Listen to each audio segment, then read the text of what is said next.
welcome to the last race. I think it's 93. You'll figure it out yourself if not. Just want to do a quick episode about Terrifier and Terrifier 2. Why not? Listen, if I don't end up using this camera, I'm never looking at you, so don't worry about it. Or maybe I am. Just experimenting. Terrifier or Terrifier 2, two of the finest horror films. I never heard of Terrifier. It's 6 years old.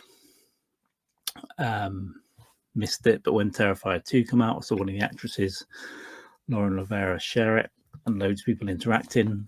So I dug into both of them. So yeah, this is just some of my thoughts on both of those. Really, I hope this sound is working, but there we go. We'll figure it all out. It's fine.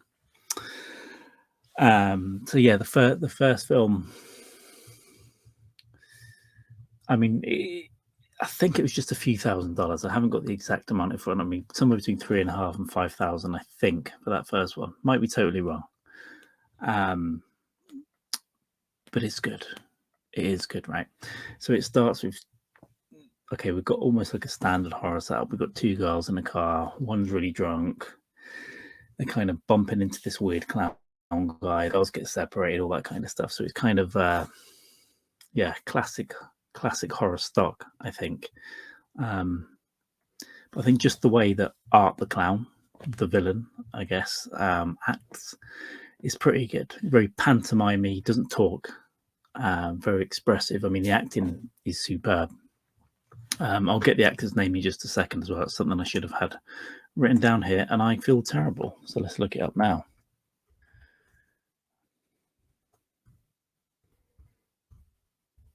And I'm going to cut this bit out. David. Okay, so Art the Clown is played by David Howard Thornton. I don't know if there'll be a picture of him, but there'll certainly be a picture of Art.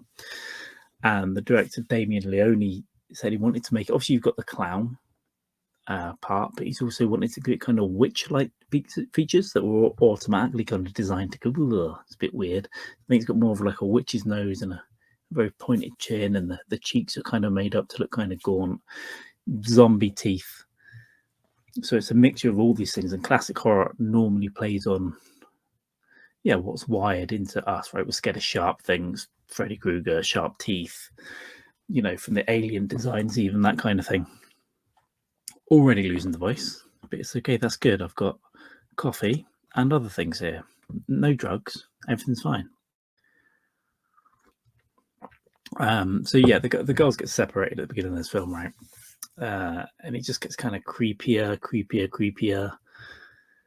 But it's great, and then the kills start. Now, I'm not going to spoil anything in this, okay? But I will tell you, it's kind of schlocky, and you can tell it's kind of cheap, but the practical effects are really well done. And Damien Leone did all the effects himself, as well as I think there's the editing and the soundscape, which is or the sound design, which is way more complicated than most people think. And what do we get in the kills? Again, no spoilers, but we've got dismemberments, we've got stabbings, we've got shootings, blunt objects, kind of the silliness, sort of got the silliness of a B movie. But you also really can't take your eyes off of Art the Clown. And just the gore as well, just the ingenuity and the way the effects look. Some of it, it's just a bit like, okay, you've turned a head into a jack-o'-lantern, and that is a bit of a spoiler, but some of it as well, it makes you wince. There's one scene in particular, again, no spoilers, but it involves a saw and some legs. So definitely get ready for that scene. There's a scene in this and one in the sequel that both of them made me wince, which is quite rare because I've seen some weird shit on the internet. But this is one of those that did kind of get to me there. And there's lots of dumb decisions by the protagonist, sort of, don't do that, don't go there, and they do, and of course it's not normally good. Obviously you're rooting for the victims, but at the same time, Art the Clown is pretty cool, and he's menacing. You're kind of excited to see what he does as well, because he just gets crazier and crazier. So Art, I'd say, is pretty iconic, and I think he's not obviously on the level of Freddy Krueger, Jason, Mike Myers, that kind of stuff, but he's quite comedic in the way that he acts as well. He's a clown that mimes, and there's lots of after doing stuff. So yeah, he's not that kind of status. But I think if part 3, even if that's a 2-part movie, and part 4 come along in the next few years, even if it takes 10 years to make those, I think given a bit of time, I think he can really sit in there as on the list, if not knocking the top guys off the perch in the conversation. And I think for an independent film like this, it's impressive. Yeah, crowdfunded movies, it's kind of very inspiring. And yeah, just to do all that work yourself must have been pretty insane for the director. But obviously the cast are giving everything as well. They're probably shooting long days. So yeah, we talked about how he's kind of combination of a witch and a zombie, and obviously the clown. And in the first movie, there are some setups for the sequel, which we'll find when we get onto the second one. A lot of funny dialogue, just fun stuff, and then real mean. I mean, Art is sadistic as fuck. It's yeah, he's mean. He's a mean one. I think meaner than, I don't know, Michael Myers, I think I'd say, but a bit light-hearted, like Freddy is sometimes as well. But yeah, I'd highly recommend go and dig out Terrifier 2016. I haven't seen the short movie that was based on All Hallows Eve. I think I need to go and watch that. But it's great. And I think it's like an hour 50 or something like that, so it's not too long. But we get on to Terrifier 2. First of all, that's a lot longer for a slasher film. It's pretty long. It's like 2 hours 28 or 24 or something like that. It's pretty long, and it does go on quite a lot. But I love it. I love the film. You've got these introduces some new girls first of all, and some of their families. Again, no spoilers, but there's a great fantasy scene that you're not sure what's real, what's not, what's bleeding into reality, what isn't, what's a dream, what isn't. But it's a great scene. But you know what I mean as soon as you see it. I guess the difference this time is we know what Art is capable of and the kind of stuff he likes to do. So it's more menacing, just the anticipation about how messed up Art is going to get. You've got the main character in this, Sienna, played by Lauren Rivera, who tweets brought me onto the Terrifier series, and she was committed to this role. I think they shot this before COVID. They probably had to finish it after Damien Leone took some time during COVID to redesign some of the makeup. I think they had a bit more money for this one. I think $350,000, and he managed to hire a makeup team because he thought, I can't do all this on my own. It's a lot of work, being a director and editor and makeup artist, everything, visual effects, to take on about 40% of the work.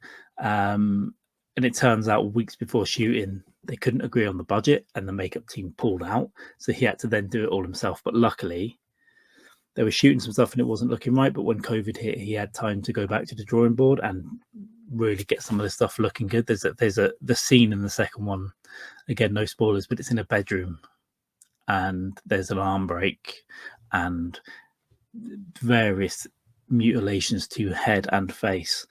That some of that stuff had me wincing as well, but it's a phenomenal scene, and again, it looks great, and I think that's the one that he struggled to shoot at first, but then through COVID, he managed to get on top of it. So it's taken years to make. A lot of people don't realize, you shoot something like this could take you 5 years, lots of money, everything on a shoestring. The cast must be absolutely pushing everything. Lauren Rivera is absolutely great.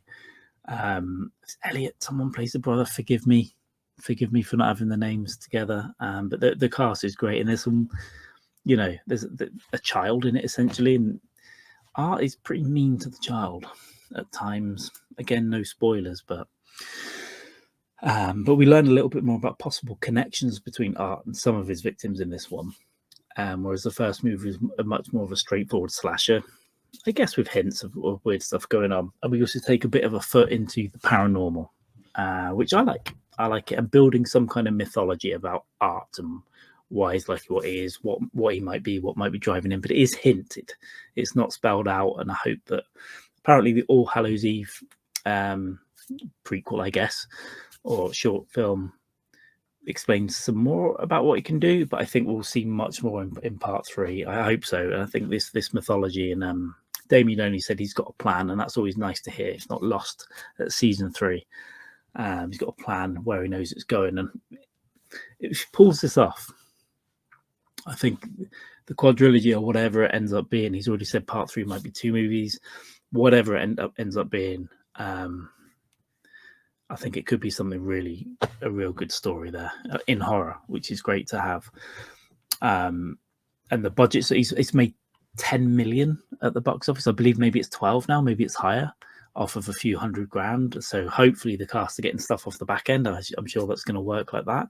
So you can bump things up in the next one. And major studios are reaching out to the director and looking at other projects, but maybe obviously he wants to keep his independence for this because it's unrated. He can do what he wants. He can make it as violent as he wants. I think he should, but he's got this pay packet. If he gets a good pay packet from making a studio movie, he can come back to what he loves, right? I'm sure he loves the other stuff too, but he's going to be synonymous with Terrifier unless he pulls out another character over the years, which is perfectly possible. We need kind of a new horror auteur, I think, as well. But the cast is great. The acting is great.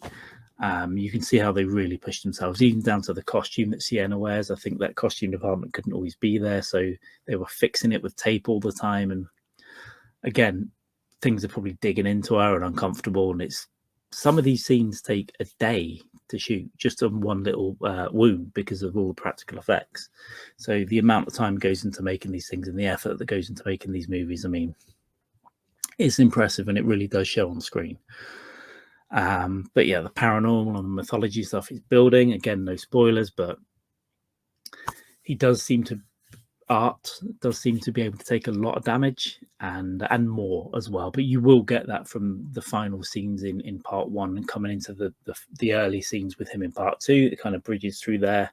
We know he's in the second one, right? But yeah, he takes a lot of damage, does this clown. And he's also got a little sidekick as well, which I forgot to mention, in this, creepy as fuck. And there are theories that I've read about that as well. There's some hints as to what this sidekick might be, first victim, etc. But it's pretty creepy. It's a little kid, and very creepy looking, and seems to be involved in the overarching mythology as well.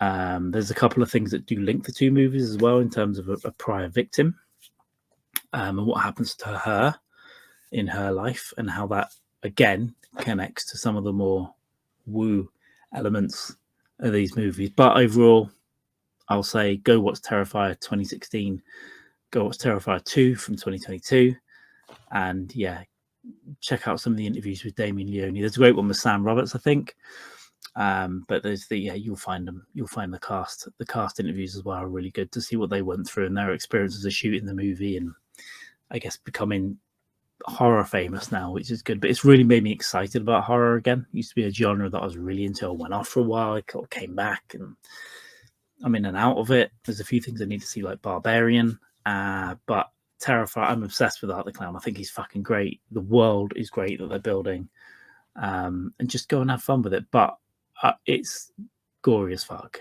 It's some of the things that happen to these poor people, like, oh, that is a bit mean. Even though you're a killer clown, we kind of expect it. But yeah, something new, something great. Stephen King retweeted it, I think, as well, which obviously gave a lot of publicity to this. So I don't know what they're making now, but it was 10 million. I've heard 12 off a 350 grand budget. And like I said, Leone's done almost everything himself in this. And the actors just did such a great job as well. So there we go. That's the Terrifier episode of Last Rite. It's something different, isn't it, on a new camera? So I hope that's still filming. If it's that one that I'm looking at, then that's going to look very weird indeed. But that is recording the sound for me via this mic. So that was pointless for me to tell you there. Apart from that, yeah, I hope I press record. So I'll just look at this one in case it's the end. I'll look at that one in case it's the right camera. I am weird. Most of the Last Rites isn't like this. It's weird little rants. It's chats to comedians, weird little degenerates, and drinkathons. And sometimes movie watch-alongs as well. But we might do more of these. I'm moving to Manchester soon and starting to build a better setup and a better studio space, and eventually, yeah, get in-person guests and all that kind of stuff as well. So if you watched it, thank you very much. If you haven't already, give us a subscribe. And yeah, maybe I'll do a little horror review series. I guess it's not really a review, just kind of giving you some I didn't even talk properly. I didn't even enunciate my words. I just kind of garbled through some Terrifier chat, I guess. But apart from that, thank you very much. Yeah, subscribe, give us a like, and a share if you want as well. We'll also be doing some Twitch only streams coming up as well. And I've annoyed myself about the amount of ers that I've used in this. So bye.